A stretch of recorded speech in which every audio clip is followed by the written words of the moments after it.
விழா குழுவினர் அனைவருக்கும் என் சார்பிலும் கலை குழுவின் சார்பிலும் மகிழ்ச்சி, ஆனந்தம், சந்தோஷம், இன்பம். நன்றி நன்றி நன்றி. எல்லாரும் சார்பாக நன்றி சொன்னதுக்கு நன்றி. அதுக்குதான் நானே சொல்லிட்டேன். ஆமா, ஏன்னா நான் இன்று அதிகாலை எழுந்து காலை பணிகளை முடித்து தைரியத்தை பாதம் பணிந்து குளத்துள்ளான வேட்டையாடுவதற்காக வரும் வழியிலே வெள்ளிமலை சாலையிலே அழகு மிகுந்த மான் ஒன்றை கண்டேன். மான்குட்டி நிலையிலே மயங்கியதன் காரணமாக அதை அடித்து பிடிக்க மனமின்றி பிடித்து அணைக்க வேண்டும் என்ற ஆசையில் மான்குட்டி நெருங்கினேன். மான்குட்டி என்னை கண்டு மிரண்டோடியது. நான் ஓட குட்டி ஓட, நான் ஓட குட்டி ஓட, குட்டியை பிடிக்கலாம் என்று நான் பாய்ந்தேன். குட்டி பாய்ந்து விட்டது. உங்கள் திணைப்புறத்துக்குள்ளே உங்கள் சகோதரர் என்னை தடுத்து நிறுத்தி விட்டார். உங்கள் சம்மதத்தோடு என் குட்டியை பிடிக்கணும்னா என் குட்டியோட சிறப்பை சொன்னால் நீங்கள் எனக்கு உதவுவதற்கு ஏதுவாக இருக்கும் என்ற வகையில சிந்தையை தோன்றும் இந்த மான் ஒன்று இங்கே வந்ததம்மா. அது தந்திட வேணும் தலைவியனையும் தயவும் காட்டுங்கம்மா. சிந்தையை தோன்றும் இந்த மான் ஒன்று இங்கே வந்ததம்மா. தந்திட வேண்டும் வேண்டும் தயவை காட்டுங்கம்மா.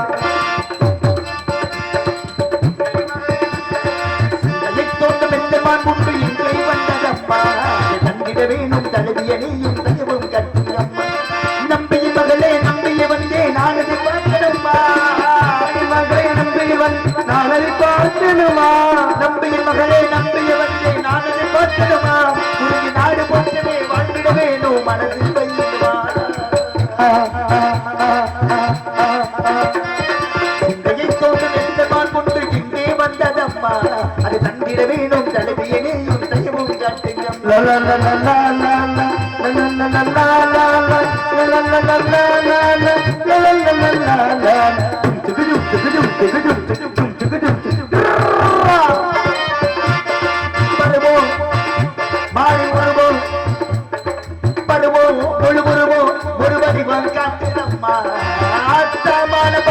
மனசு பாடா படுத்துதமா. மனசு பாடா படுத்துதமா. எனக்காக கணக்காக படத்திட்டே மாறி இல்லே சொன்னாலே விண்பெற்றுதானே. வாங்கம்மா மான தாங்கம்மா. மான தந்தாளை வண்ணம் விட்டு செய்வேனானம்மா. சிந்தையை தோண்டு வெந்த மான் ஒன்று எங்கே வந்ததம்மா. அது தந்திட வேணும் தலைவியனையும் தயவும் காட்டுங்கம்மா.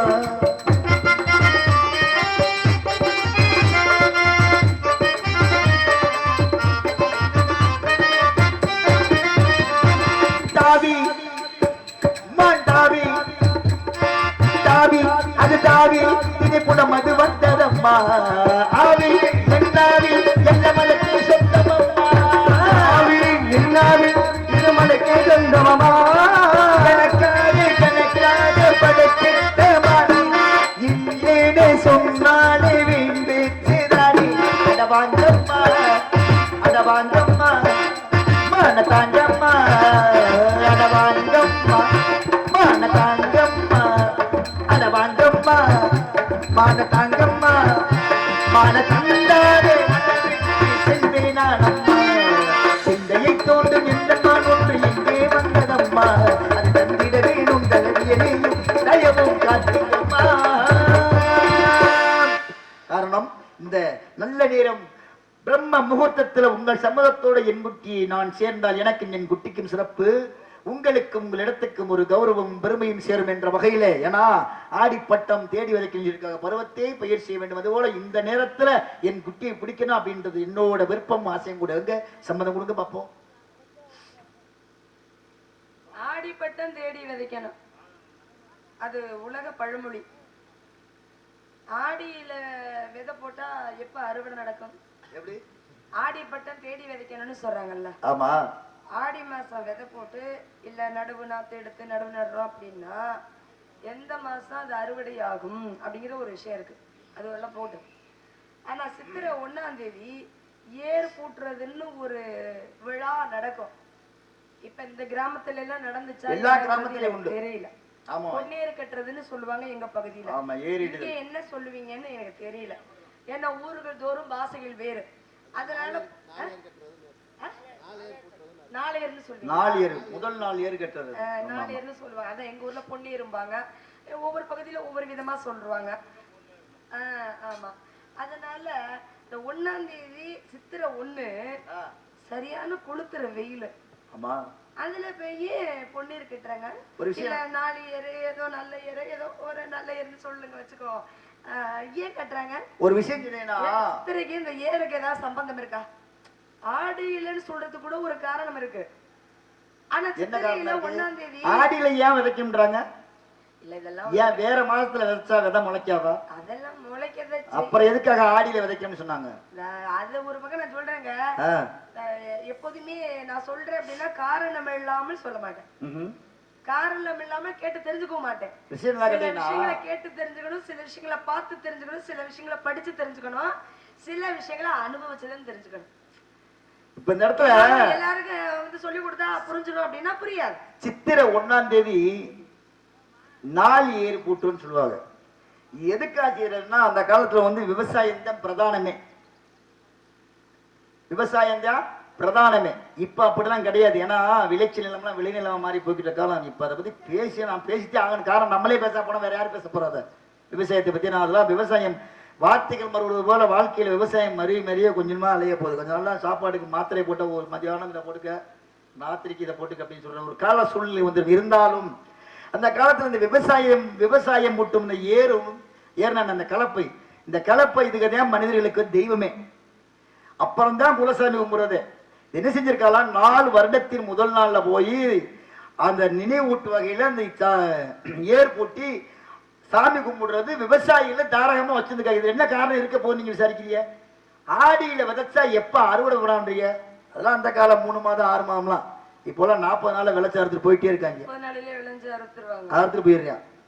ஒண்ணு வந்திருக்கேன்ப்பா 6 நாளா 32 நாள் அறுத்துட்டு போயிரு அந்த நெல்லை. ஆக அதை சாப்பிட்டா என்ன ஆக? முறிஞ்சிருச்சு. ஏன்னா நெல்லோட விளைச்சலோட நேரங்காலம் குறையும் போது அதை சாப்பிட்ற மனிதரோட ஆயுள் பலனும் குறைஞ்சுக்கிட்டு தான் போகும். அந்த அளவுக்கு அதுல மருந்துகளையும் கெமிக்கலையும் கலந்து போட்டு ரசாயனங்களை கலந்து விட்டு அதில் அடிக்கிறாங்க. அதனாலதான் 90 நாள் விளைய வைக்க வேண்டியது 120 நாள் விளைய வைக்க வேண்டியது 100க்கு 6 மாதம் விளைச்சல் பண்ணலாம். 6 மாதம் விளைச்சல் பண்றதுன்னா கேட்டீங்கன்னா அந்த காலத்துல அந்த சிகப்பா இருக்கும் அந்த அரிசி வந்து பெருசா. இப்போலாம் இன்னுமே வந்து கேரள நாட்டுல அந்த அரிசி சாப்பிடுறாங்க. நம்ம நாட்டு தமிழ்நாட்டுல கிடையாது. அதெல்லாம் 6 மாசம் ஆகும். இப்ப பாத்தீங்களா 30 நாள் 40 நாள் அறுவடை பண்ணிட்டு போயிட்டே இருக்காங்க. எப்படி ஒரு குஞ்சை வளர்த்து 40 நாள்ல 1.5 கிலோ சொல்லி பிராயிலர் விற்கிறாங்க பார்த்தீங்களா? ஒரு கோழி நம்ம வீட்டுல நாட்டுக்கோழி 40 நாள்ல 1.5 கிலோ 2 கிலோ வளருமா? வளர்த்துறோமா? ஆனா அதை வளர்க்குறேன். அதுதான் நம்மளும் வாங்கி சாப்பிட்றோம். ராத்திரி கூட சாப்பிட்டோம்னு நினைக்கிறேன்.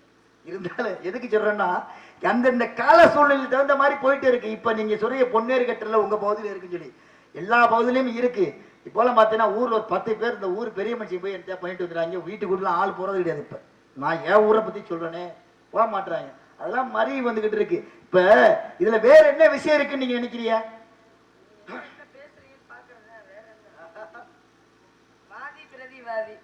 நீங்க என்ன பேசுவீங்க எப்படி பேசுவீங்கன்னு எனக்கு தெரியாது.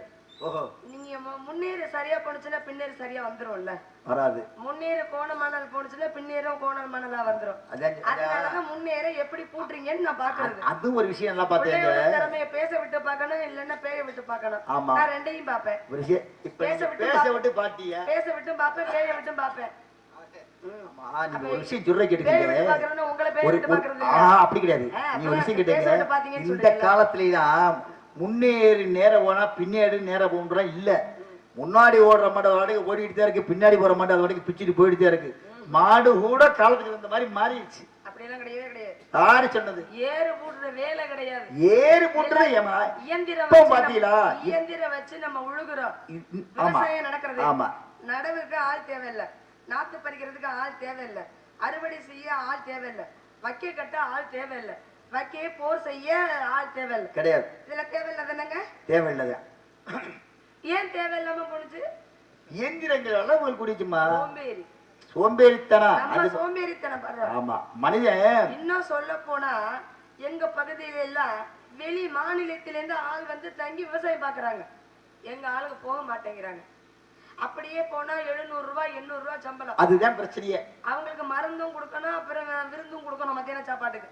இதெல்லாம் கொடுக்கறதுக்கு அவனுக்கு தேவையே இல்லை. அவன் 300 ரூபாய் கொடுத்தா போதும் முடிச்சுட்டு போயிட்டே இருப்பேன். அதனால இந்த கொல்லிக்கட்டையை எடுத்து தலையை சுரிஞ்ச பழமொழி இருக்கு பாத்தீங்களா?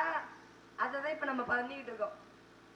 இப்ப இந்த பொன்னேறு கூட்டுறது இல்ல. மாநிலத்துல இருந்து வந்து இன்னும் கொஞ்ச காலத்துல எல்லாம் பாருங்க, நம்ம தமிழ்நாட்டையே அவங்க ஆள போறாங்க. நம்ம கை கட்டி வாய் பொத்தி பதில் சொல்ல போறோம். எங்க ஊர்ல நான் மன்னார்குடி, ராஜ மன்னார்குடி, அந்த வீதியில இருந்த அத்தனை செல்வந்தர்கள் எங்க போனாங்கன்னு தெரியல. அவங்கதான் கடை வச்சிருக்காங்க, எல்லா கடையும் அவங்க கடை தான். நாங்க போய் ஒத்த கடையில நிக்கிறோம் ஜாமான் பொருள் வாங்குறதுக்கு. ஆனா எங்க ஆளுங்க எங்க போனாங்கன்னே தெரியல, எப்படி வித்தாங்கன்னு தெரியல, எப்படி அந்த கடையில அவங்க ஆள் வந்தாங்கன்னு தெரியல.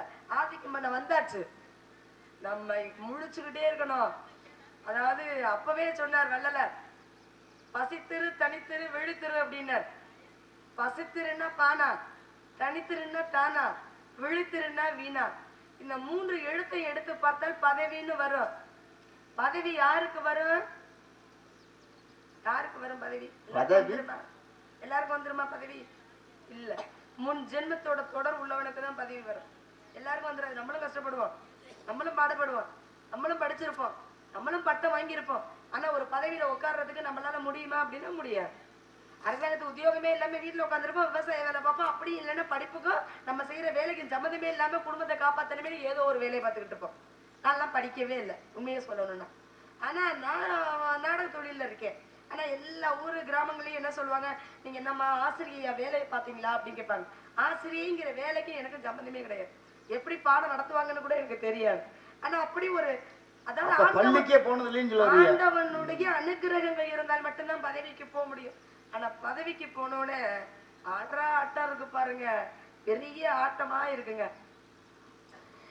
பசித்திருன்னு சொன்னே, அறிவு பசியோடு இரு. அதுக்குதான் முக்கியமா சொல்ல வந்துரும், அப்படி நீண்டுரும் எனக்கு. பசித்திரு அப்படின்னா அறிவு பசியோடு, வயிற்று பசி பெரியது கிடையாது. ஆனா இன்னொருத்தர் என்ன சொல்றாருன்னா, பசி வந்தால் 10 பறந்து போகும்னு சொல்றார். அதாவது மானம், குலம், கல்வி, வன்மை, அறிவுடைமை, தானம், தவம், தாளாம, முயற்சி, காம உணர்வு, இதெல்லாம் என்ன ஆகுமா? பசி வந்துன்னா போயிருமா. ஒரு மனிதனுக்கு அந்த பசியோடு கிடக்குறான், ஒரு 3 நாள் சாப்பிடல அப்படின்னா அவன்கிட்ட பக்கத்துல ஒரு அழகான பொண்ணை கொண்டாந்து உட்கார வச்சா அவன் ஏறெடுத்து பாப்பானா? பார்க்க மாட்டான். ஏன்னா காது அடைக்கு கண்ணை இரட்டும், ஏந்துச்சு பாக்குறதுக்கே அவனால முடியாது. அப்ப உப்பு இல்லாம கூழு பக்கத்துல இருக்குன்னு வச்சுங்க, எடுத்து குடிச்சிருவான். குடிச்சிட்டு தெம்பு வந்ததுக்கு அப்புறம் தான் அந்த பொண்ணை இப்படி லேசா ஏறெடுத்து பாப்பான். யாரோ பக்கத்துல நிக்கிறாங்களே அப்படின்னு இருப்பான். அது வயிற்று பசி. அது வயிற்று பசியை வள்ளலார் சொல்லல. அறிவு பசியோடு இரு, பசித்திரு, தனித்திரு. இந்த பசித்திருங்கிற விஷயத்துக்கு அவ்வளவு விளக்கங்கள் இருக்குங்க. என்னங்க படிக்கிறவங்களே, இந்த அறிவுக்கு நினைச்சு நினைச்சு படிக்கணுங்க. படிச்சது எல்லாம் நம்ம பேச முடியுமா அப்படின்னா பேச முடியாது. அதுல வடிகட்டி வடிகட்டி வடிகட்டி இன்னார்கிட்ட இவ்வளவுதான் சரக்கு நம்ம விடணும். எல்லா சரக்கையும் விட்டோம்னா அவர் போய் எழுதி விடுறாரு நடிக்க மாட்டேன்னு சொல்லிட்டு. அதனால அதையும் பேசக்கூடாது. இன்னார்கிட்ட கொஞ்சமா பேசணும் அளவோட, இன்னொருத்தர் கொஞ்சம் அதிகமா பேசணும். நம்ம நாரதர் மாதிரி இன்னொருத்தர்கிட்ட எவ்வளவு பேசணும், இன்னொருத்தர் பேசவே கூடாது, நாடகம் பார்க்கணும். அதுதான் முக்கியமான விஷயம். படிச்சதெல்லாம் பேசணும்னா பேச முடியாது. பசித்திரு, தனித்திரு, தனக்கு என்று ஒரு இடத்தை பிடித்திரு. 10ல் ஒருவனாக, 100ல் ஒருவனாக, 1000ல் ஒருவனாக, லட்சத்தில் ஒருவனாக, கோடியில் ஒருவனாக வாழணும், வாழ்ந்து காட்டணும். அப்படி வாழ்ந்து காட்டியவர்கள் பல பேர் இருக்காங்க. உதாரணத்துக்கு ஒரு சில விஷயங்கள் சொல்லணும், ஒருத்தர் 2 பேரை உதாரணத்துக்கு சொல்லணும் அப்படின்னா, நம்ம தமிழ்நாட்டிலே பிறந்தவர் ஏபிஜே அப்துல் கலாம் ஐயா அவர்கள். அவர் பாருங்க, எல்லாரும் மரணம் எய்வது வழக்கம். அவர் மரணம் எய்யும் பொழுதுதான் அமெரிக்காவில் ஐநா சபையில ஏற்றப்பட்ட கொடி அரைக்கம்பத்துல இருந்துச்சாம். அது உலக நாடு எல்லாத்துலயுமே, உலக நாடு நாட்டிலுமே செஞ்சாங்க. நம்ம நாட்டுல அந்த மாதிரி பிறக்கணும், அந்த மாதிரி வாழணும் அப்படின்னு சொல்ற. அவர் சொல்வார், ஐயா கூரையில ஏணி போட்டு ஏறாதே, வானத்துல ஏணியை போட்டு ஏறு அப்படிம்பார். அவரு அப்படிதான் சொல்லுவார். தூங்கும் போது வருவதல்ல கனவு, தூங்க விடாமல் வருவதே கனவு அப்படின்னு. அப்ப தூங்காம இருக்கிறது மாதிரி கனவு காங்கணும் அப்படின்னா, அதாவது தலைப்பு இல்லாமல் பேசக்கூடாது, குறிக்கோள் இல்லாம வாழக்கூடாது அப்படின்னு சொல்லுவாங்க. தேச மங்கையரசி தலைப்பு பேசும் பொழுது, ஆன்மீக சொற்பொழிவு ஆற்றும் பொழுது அப்படி முதல்ல சொல்லிட்டு தான் அடுத்தது பேச ஆரம்பிப்பாங்க. அப்ப நம்ம என்ன பேசணும், என்ன குறிக்கோள்ல நம்ம இருக்கிறோம் அப்படிங்கறத முதல்ல தெரிஞ்சுக்கணும். பேச்சுல சிறந்த ஆளுங்க பேச்சுக்களையும் நம்ம வளர்த்துக்கணும். பாட்டுல நம்ம சிறந்தவங்க அப்படின்னா பாட்டுக்களையும் நம்ம வளர்த்துக்கணும். இவங்க ஹார்மோனி பெட்டிக்கிறவங்க எல்லாம் வாசிக்கிறதுல ஒரு நேரத்துல எடுத்த உடனேவா எல்லாத்தையும் கத்துக்கிட்டு வந்தீங்க? கொஞ்சம் கொஞ்சமா தானே. பயிற்சியும் முயற்சியும் அவசியம் வேணும். முதல்ல முயற்சி வேணும், அதுக்கப்புறம் பயிற்சி வேணும். பயிற்சி இருந்தா எது வேணாலும் சாதிக்கலாம். முயற்சி திருவினையாக்கும், முயன்றின்மை இன்மை புகுத்தி விடும். முயற்சி முதல்ல ஒண்ணு செய்ய, இல்லைன்னா செத்தும்படி. அப்படின்னு இதெல்லாம் பெரிய வாழ்க்கையின் தத்துவம். என்னங்க புரியல? அதுதான் சொல்றேன், முயற்சியும் பயிற்சி அவசியம் வேணும். அதுல குறிக்க எங்க அண்ணன் வந்து நாடகம் பார்த்துட்டு போனா பாத்தீங்களா, அந்த மாதிரி இருந்தா என்ன பண்ண முடியும்? அதுதான் முயற்சியும் பயிற்சியும் வேணும் அப்படிங்கிறது, எல்லாத்துக்கும் காரணம் வேணுங்க. அதனால முதல்ல பசித்திரு, அடுத்தது தனித்திரு, அடுத்தது விழித்திரு. விழித்து கொண்டிருக்கும் பொழுதெல்லாம் படித்துக் கொண்டு, என்னுடைய நண்பர் ஒருத்தர் சொல்வார், காலையில நம்ம டீ கடையில நிப்பாட்டி வண்டியில டீ சாப்பிடுவோம். அப்போ ஒரு வடைய மடிச்சு கொடுப்பாங்க இல்லையா, அதை வாங்கி படிச்சோன்னு வச்சுங்களேன், அதுல ஒரு முக்கியமான விஷயங்கள் நமக்கு கிடைச்சிடும். நமக்கு தேவையான விஷயங்கள், சபையில பேசக்கூடிய விஷயங்கள், மக்களுக்கு போய் சேர வேண்டிய விஷயங்கள், கருத்துக்கள் சொல்ல வேண்டிய விஷயம் அதுல அடங்கிருக்கும். ஒரு சின்ன விஷயத்த அத என்ன அந்த பழக்கம் அவர் என்னைக்கு சொன்னாரோ அதை என் காதுல நான் வாங்கி சேமிச்சு வச்சனும். அதுல இருந்து இன்னைய வரைக்கும் நான் எங்க போனாலும் படிக்கிற வேலை தான். ஏதாவது ஒரு வாசகம் இருந்தா உடனே அதை நான் படிச்சு நான் தெரிஞ்சு வச்சுக்குவேன். ஏன்னா இது நமக்கு தேவைப்படும் பொழுது தேவைப்படும், பேசும் பொழுது சரியான சமயத்துல தேவைப்படும் அப்படிங்கிறதுனால. அதெல்லாம் இவ்வளவு பேசுறேனே, தனக்கு என்று ஒரு இடத்தை பிடித்திரு, விழித்திரு அப்படின்னு சொல்றது படிக்கணும் அப்படிங்கிறதுக்காக சொன்னேன். அதுலயும் எதிரி வரார் அப்படின்னா நம்ம விழிச்சுக்கிட்டே இருக்கணுமா? தூங்கும் என்னுடைய சித்தப்பா ஒருத்தர் கலைமாமணி எஸ் எஸ் சத்யமூர்த்தி அவர்கள் வந்து அரிச்சந்திரத்துல ரொம்ப பெரிய எல்லாருக்கும் தெரிய ஒரு நடிகர். அவர் என்ன சொல்வாருன்னா, நாடக உலகத்துல மட்டும் தூங்கவே கூடாது. அப்ப தூங்காம எப்படிங்க இருக்க முடியும்? தொண்டை கட்டிக்கும், தொழில் செய்ய முடியாது அப்படின்னா தூங்கணும். ஆனா காலை ஆட்டிக்கிட்டே தூங்கணும். இல்லன்னா அவன் இறந்து போயிட்டான்னு கொண்டு குழியில இறக்கிடுவாங்க. அப்படியே நாடக ரசிகர்கிட்ட சொல்லுவாங்க, ஏப்பா அவர் செத்து ரொம்ப நல்லா இருந்துச்சுப்பா, என்னப்பா அவரை போய் கேட்கிற அப்படின்னு சொல்லிடுவாங்களா?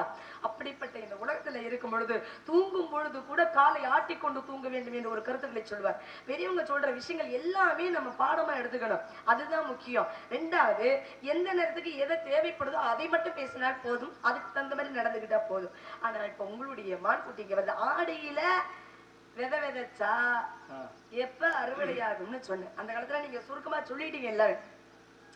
6 மாசத்துல இருக்கு, 3 மாசத்துல இருக்கு, 2 மாசத்துல இருக்கு, 32 நாளையில இருக்கு அப்படின்னு சொல்லி. ஆடி மாசத்துல விதை விதைச்சோம்னா அந்த காலத்துல எல்லாம் பாருங்க, 1-2 மழை பெய்யும். வேதம் ஓதிய வேதியருக்கு ஒரு மழை, நீதி மன்னர் நெறியருக்கு ஒரு மழை, மாதர் கற்புடைய மங்கியருக்கு ஒரு மழை, மாதம் 3 மழை அன்று பொழிந்தது. ஆடி மாசம் மழை பொழியுதுன்னு வச்சுங்களேன், இந்த வெயில் தாக்கம் எல்லாம் குறைஞ்சிரும். சித்திரை, வைகாசி, ஆனி, ஆடி, அப்போ 4வது மாசம் வந்துடும். அப்ப 4வது மாசம் வரும்போது வெயிலோட தாக்கம் குறைக்கும். அப்ப என்ன பண்ணுவாங்கன்னா, விதையே அந்த சொர விதை, அவரை விதை, அப்புறம் வந்து பீக்கங்காய் அதெல்லாம் நடுவாங்க. அந்த பீக்கங்காய் விதையெல்லாம் நட்டோம்னா எப்ப மார்கழி மாசம் தான் அது பூ பூக்கும். அப்ப பூ பூக்கும் போதே சொல்ல, அப்பதான் 6 மணிங்கிறதே தெரியும். அந்த பெரியவங்களுக்கு எல்லாம் தெரியும், அந்த பீக்கம் பூ பூத்துச்சுப்பா உழ வைக்கலாம். அப்ப 6 மணி ஆயிடுச்சா, அப்ப விளக்கு வைக்கிறதுக்கு முன்னாடியே அதெல்லாம் அவங்க கணக்கு பண்ணாங்க. இப்ப அப்படி எல்லாம் கிடையாது. இப்பதான் எவ்வளவு நாகரிக விஷயங்கள்லாம் கையிலேயே இருக்கு, எல்லாமே உலகமே கைக்குள்ள இருக்கு, அதுல அடங்கிறது. அதனால உங்க மானோட சிறப்பை சொல்லுங்க. மானோட சிறப்பு எனக்கு வாய் திறந்தன்னு வச்சுங்களேன், ஐயோ நானே கட்டுப்படுத்தி பாக்குறேங்க. சிறப்பு சொல்லுங்க. அது என்னன்னு தெரியல, நானும் எவ்வளவு கட்டுப்படுத்துறேன். ஐயோ பகவானே, ஆடியில ஏன் விதை விதைச்சோம்னா, அது எப்ப எடுத்து நடுவோம் அப்படின்னா புரட்டாசியில நடுவோம். புரட்டாசியில நட்டோம்னா எப்ப அறுவடை ஆகும்னா தை மாசம் தான் அறுவடை ஆகும். தை மாசம் அறுவடை ஆகும். இல்ல விளக்கமா அது கொஞ்சம் நல்லா சொன்னா நல்லா இருக்கும்ல, அதுக்காக தான் என்ன சொன்னேன், வேற ஒண்ணும் கிடையாது. இப்படி எல்லாம் இருந்தா நான் தான் கீதனமா, நீங்க கீதனா, நான் எல்லாருக்கும் விட்டு கொடுக்க மாட்டேன். உங்களுக்கு நான் விட்டு கொடுக்குறேன், நீங்க எங்க திரும்ப என்னையே பட சொல்லி சித்தாடை கட்டிக்கிட்டு சிங்கரம் பண்ணிக்கிட்டு மத்தப்போ சொந்த வரைக்கை வந்தாலாம்.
வெளிநாட்டில். பாட்டு முடியல, என்ன இருக்கு, ஆனா இடையில கொஞ்சம் பேசிக்கிறதுக்காக. ஆமா, என்ன வளம் இல்லை இந்த திருநாட்டில், ஏன் கையை ஏந்த வேண்டும் வெளிநாட்டில், ஒழுங்காய் பாடுபடு வயகாட்டில், உயரும் மதிப்பு அயல் நாட்டில். அப்ப எங்க பாடுபட சொல்லியிருக்காங்க? அயல்காட்டுல. ஒவ்வொரு அலுவலகமா நம்ம படிச்ச காகிதத்தை கொண்டு வச்சுட்டு, ஐயா எனக்கு வேலை கொடுங்க வேலை கொடுங்கன்னு கை நீட்டத்தை காட்டிலும் நம்ம வீட்டுல இருக்கிற விவசாய நிலத்துல விவசாயம் பண்ணாலே போதும், உன்னுடைய உழைப்பு அயல்நாடு வரைக்கும் பேசப்படும் அப்படின்னு சொல்லப்படுகிறது. ஒருத்தர் சொன்னாரா, ஐயா கடலை போட்டேன் விளையல, எள்ளு போட்டேன் விளையல, சோளம் போட்டோம் விலை போகல, நெல்லு போட்டேன் விலை போகல, காம்பு போட்டேன் விலை போகல, ஆனா கல்லு போட்டேன் விலை போயிருச்சு அப்படின்னா. எல்லா விவசாயிகளையுமே பாருங்க, விவசாய பொருளை உற்பத்தி பண்ணி அதுக்கு விலை நிர்ணயிக்கம் பண்ணக்கூடியது யார்? நம்ம நெல் விளைய வச்சிருக்கோம், ஒரு 10 மூட்டை நெல் விளைந்துருச்சு, மூட்டைம்பாங்க மூடம்பாங்க, இங்க என்ன சொல்வீங்கன்னு எனக்கு தெரியல, எங்க பகுதியில மூட்டைன்னு தான் சொல்லுவாங்க. 10 மூட்டை நெல் விளைஞ்சிருக்கு அப்படின்னா அந்த நெல்லுக்கு யார் விலை சொல்லுவது? இது வந்து 1200 ரூபாங்க, இல்ல 1500 ரூபாய், இல்ல 2000 ரூபாங்க. என் வயல்ல விளைஞ்ச நெல்லுக்கு 2000 ரூபாய் மதிப்பு, விற்பனை வாங்க, விற்பனை இல்லைன்னா வாங்க வேணாம் அப்படின்னு யார் சொல்றது? நம்ம சொல்ல முடியாது. ஏன்னா அந்த கொள்முதல் பண்றவங்க அந்த விலையை நிர்ணய காரணம் நினைப்பேன். விலையை வைக்கிறேன் பூரா வரிசையில் இருந்துருக்கியா, விலையை நிர்ணயிக்கிறேன் வீட்டுல உட்காந்து சாப்பிட்டு இருக்கியா, எதுக்கு அரிசி வாங்க? எந்த விவசாயியாவது வீட்டுல உட்காந்து சாப்பிடுவானா? அந்த நியாய விளக்கடையில போயிட்டு அரிசி வாங்கி சாப்பிடுவேன், அவன் தான் வரிசையில் நின்று வாங்குவேன். இதுக்கு விலை நிர்ணயிக்கிறேன் வீட்டுல படுத்துட்டு பஞ்சமத்துல படுத்துட்டு சாப்பிடுவேன். இதுக்கு இன்னொரு விஷயம், ஒரு காரணம் இருக்கு. என்ன விஷயம்? 25 கிலோ பைய அரிசி தூக்க திறமை இல்ல, உடல் பலம் இல்லாத ஒரு நபர் உட்கார்ந்து சாப்பிடுவான். அதான் சொல்றேன். ஏன்னா 25 கிலோ பைய அரிசி தூக்கவே முடியாது, அவன் உட்கார்ந்து சாப்பிடுவான். தூக்கக்கூடியவன் அங்க போய் தான் நிற்பான். 100 கிலோ மூட்டை தூக்குறேன் வரிசையில் நிற்பேன், வரிசையில தான். அதுதான் உண்மை. ஏன்னா உழைக்கிறவன் பாடு விடுறான். இப்பதான் நிலைமையே நல்லா கவனிச்சினாமா, அரிசி சாப்பிடுறவங்க அந்த காலத்துல பூரா என்ன பண்ணுவாங்கன்னா, வசதியான ஒரு வீட்டுல அரிசி சாப்பிடுவாங்க, ஏழ்மை வீட்டுல பூரா இந்த கூழ் சாப்பிடுவாங்க. இப்ப எல்லாம் கவனிக்கல, வசதியான பூரா இந்த வசதி நாளுக்கு பூரா அந்த தெரு முக்கிய ஒரு செம்பு 20 ரூபாய் கூழ், அந்த கூழ் வண்டியில போய் கடையில காரணி பார்த்து உட்காந்து கூழ குடிக்கிறேன். காரணம் என்ன சொல்லுங்க? அவன் உடம்புல பூரா உட்காந்து நோய் வந்துருச்சு. ஏன்னா இப்ப எவெல்லாம் கஷ்டப்பட்டு என்ன நாட உழைக்கிறானோ அவன் வீட்டுல சோறு சாப்பிடுறேன். அதை சொல்ல நான் ஏத்துக்கவே மாட்டேன். ஏன் தெரியுங்களா? சொல்லுங்க பாப்பா. பிறந்த குழந்தைக்கு சக்கரை வியாதி, பிறந்த குழந்தைக்கு மஞ்சக்காமலை வியாதி. முதல் இந்த உலகத்துல உள்ள அத்தனை விஷயங்களுமே செயற்கை உரங்களாலே. அதத்தான் முதல்ல சொன்னேன் பாத்தீங்களா? முதல்ல என்ன சொன்னேன்? 6 மாதம் விளைச்சல் செய்ய வேண்டிய இடம் மூலம் 30 நாள விளைய வச்சிருக்காங்க. அப்ப என்ன? பூராமே ரசாயனம். அதை சாப்பிட அந்த காலத்துல உணவே மருந்தா பயன்படுத்தலாம், சாப்பாடை கூட மருந்து மாதிரி பயன்படுத்தினா அப்படின்னு சொன்னாங்க. இப்ப பாருங்க, மருந்துட்டா சாப்பாடு மாதிரி பயன்படுத்திக்கிட்டு இருக்கேன் வாழ்க்கையில. வெத்தலை போய் சுருக்கு போய் அம்மாச்சினா சுருக்கு போய் வச்சுப்பா, வெத்தலை வச்சுப்பா, பூரா பாருங்க எல்லாரும் கையிலையும் மாத்திரை போய் இருக்கும். உண்டா இல்லையா? வெத்தலைய கூட தரிக்கிற விஷயம் 2 ஒண்ணு. நான் தான் சொல்றேனே, என்ன சொன்னாலும் எனக்கு வந்து வாய் வந்துரும். தரிக்கிறது 2, ஒண்ணு தாம்பூலம் தரிப்பது, இன்னொன்று கரு தரிப்பது. 2 விஷயம் தான் இருக்கு. தரிக்கிற விஷயம் வேற ஏதாவது இருக்கா? நான் அவரதாக பேச விட்டுட்டு நான் தாங்க நாடகம் பாக்குறதுக்கு முன்னாடி எனக்கு வலிக்குது. ஏன்னா ஐயோ உங்களுக்கு என்ன பிரச்சனைங்கய்யா? பாடணுமா? பாடுவோம், பாடவும் தான் பேசவும் தான் செய்யணும். வெறும் பாட்டா பாடிக்கிறது கச்சேரி மாதிரி ஆயிப்பேரு. அழகான உள்ளமானி விருத்தி வந்தார்.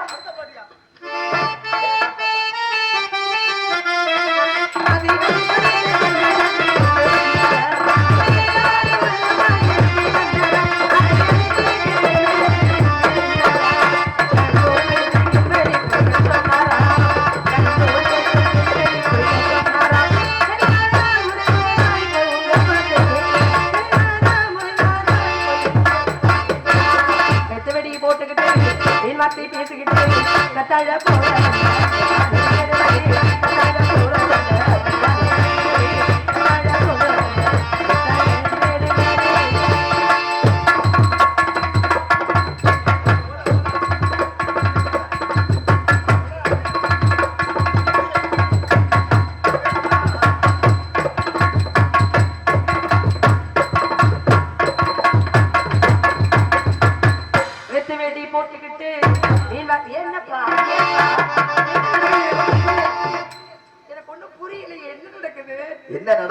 சம்மந்தம் இல்லாம நடக்குது அதுதான் பிரச்சனை.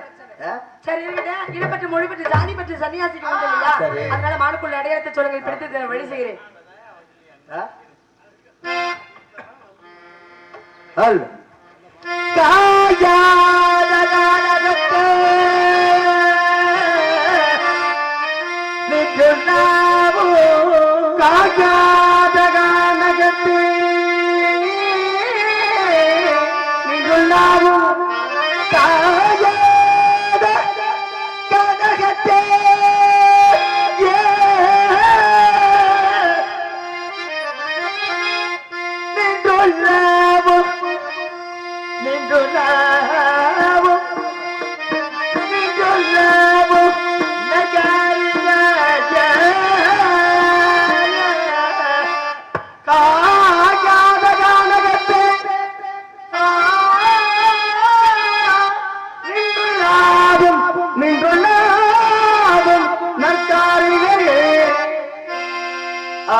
சாயாத கொம்பிரண்டிருந்தாலும் அதுவன் தலை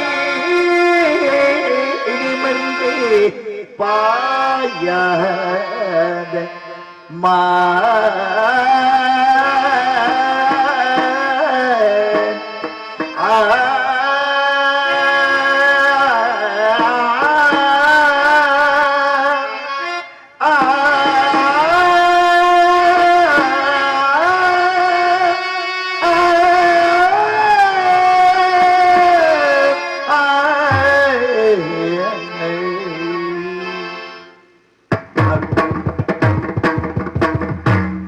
பாட்னா சாயாத கும்பு சாயாத கும்பு போய் சொல்றான் நினைச்சுவாரு. அப்படி இருந்தா கீழே பேச்சா அதை எப்படி சொல்லணும்? சாயாத கொம்பு ரெண்டிருந்தாலும் தலை நிமிர்ந்து பாயாத பாயாதமான் வள்ளிமான் குட்டி வர கண்டதுண்டோ?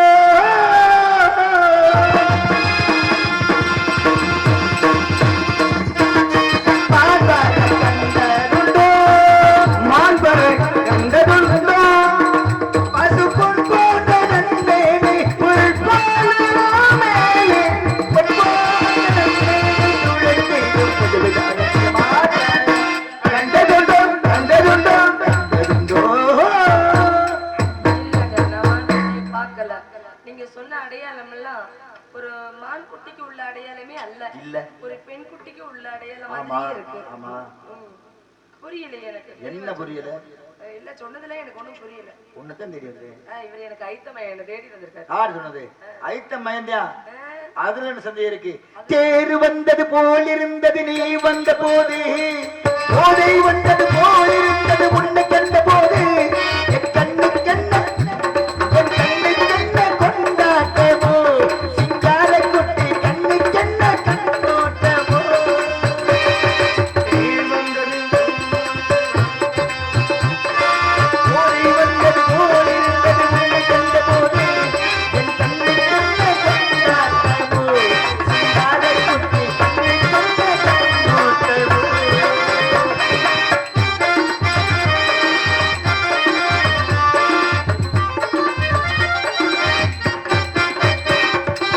முக்கனக பார்த்தாலே முன்னலில் பார்த்தால் உச்சி வரவில்லை அடியே ஐயையே.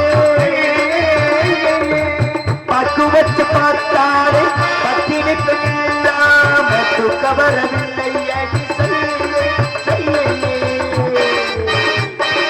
பன்னீரும் போல போல இப்போது என்ன கட்டி கொண்டாலும் தேரு வந்தது போல் இருந்தது நீ வந்த போது, போதை வந்தது போல் இருந்தது உன்னை கண்ட போது, என் கண்ண கண்ண கொண்டாட்டமோ, சிங்கார குட்டி கண்ண கண்ண கண்ணோட்டமோ. லா லா லா லா லா லா லா லா லா லா லா லா.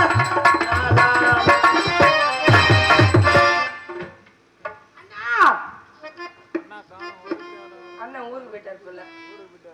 என் அண்ணன் சொன்னார்ல வந்த உடனே, அதே மாதிரி இப்ப நான் உங்களுக்கு சொல்றேன். ஏங்க 2 சுதியிலே செஞ்சுருட்டி ராகத்திலே எங்க வாசிக்க பார்ப்போம். ஆமா ஆமா உடனே வாசிக்கல வாசிக்கல இல்லையா? அந்த சுதியிலே சிவரஞ்சு ராகத்திலே சொன்னோட்டு வாசிக்கல. எனக்கு செஞ்சுருட்டில வாசிக்க. சரி விடுங்க, ரொம்ப யோசிக்காதீங்க, சும்மா தான் பார்த்துட்டு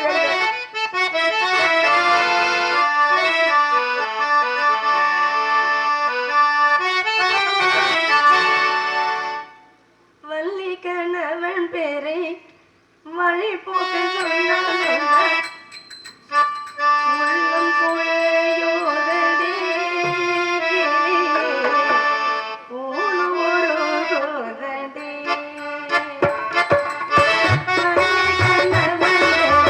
வள்ளி போக்க சொன்னான் வள்ளி கணவன் வழி போக்க சொன்னான்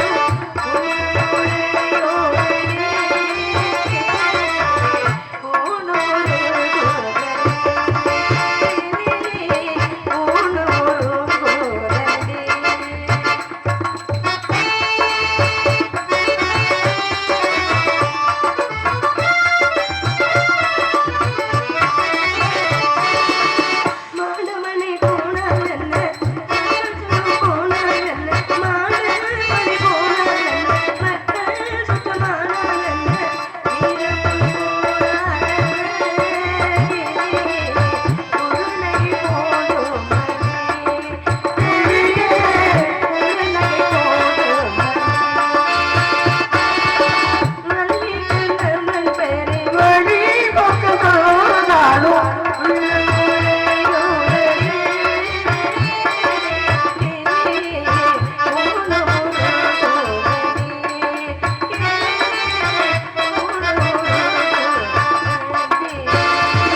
கடனாக வந்ததும் வேளவனாக காட்சி இருந்தானே என்ன வர வேணும்?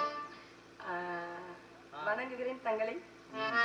ஆறிரு தடந்தோல் வாழ்க, அருமுகம் வாழ்க, வெற்பை கூறுசி தனிமேல் வாழ்க, குக்குடம் வாழ்க, செவ்வேல் ஏறிய மண்ணி வாழ்க, யானை தன் அடங்கு வாழ்க, மாறிலா வள்ளி வாழ்க, வாழ்க சீர் அடியார் எல்லாம்.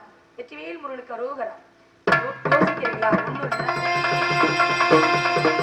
நானும் சீக்கிரமா முடிக்கிறதுக்கு தான் ஆசைப்படுறேன். ஆனா கந்த புராணத்தோட கடைசி காப்பு இது, அதனால புண்ணியங்கிறதுனால சொல்றது. எனக்கு 2 வர வேண்டும். வள்ளி தெய்வம் யோசிக்க வேண்டியதே, அவங்க பாருங்க கை வச்சுட்டு சும்மாவே இருக்க மாட்டோம். அத வாசிச்சுட்டீங்களே, ஒண்ணு இல்ல.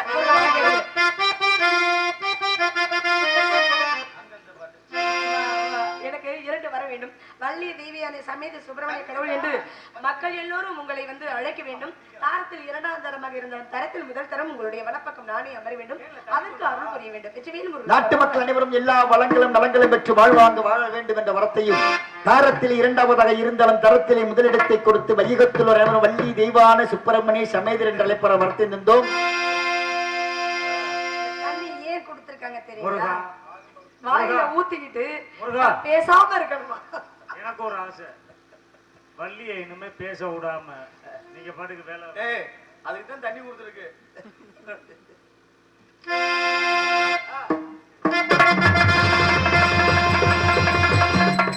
நாடு தெளிக்க வேணும், நல்ல மழை பெய்ய வேணும், ஊரு தெளிக்க வேணும், ஞான தங்கமே உத்தாரங்கள் வாழ வேணும், வட்டி பெருக வேணும், பால்வான உங்க வேணும், வட்டி பெருக வேணும், பால்வான உங்க, குது பெருக வேணும், ஞான தங்கமே பூரண பவமான வட்டி பாவார பிங்கமுனரே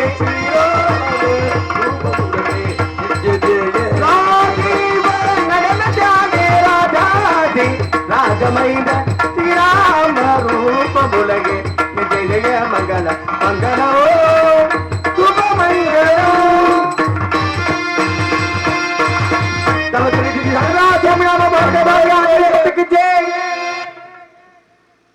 விடிமறை இந்நாடகத்தை கண்டுகளித்த இவர் பொதுமக்களுக்கும் சிறந்த முறையில் எங்களுக்கு ஒளி அமைந்துள்ள நமது அறிவுராஜா ஒளிபரப்பு நிலையத்தார்களுக்கும் மற்றும் சிறப்பான முறையில் இந்நாடகத்தை அமைத்திருந்த நாடக அமைப்பாளர் அருமையண்ணன் முத்தண்ணன் அவர்கள் சார்பாகவும் எங்கள் சார்பாகவும் எங்கள் புதுக்கோட்டை முத்தமிழ் நாடக நடிகை சங்கத்தின் சார்பாகவும் ஏகே மீடியா அவர்களுக்கும் நன்றி கலந்த வணக்கம் வணக்கம் வணக்கம்.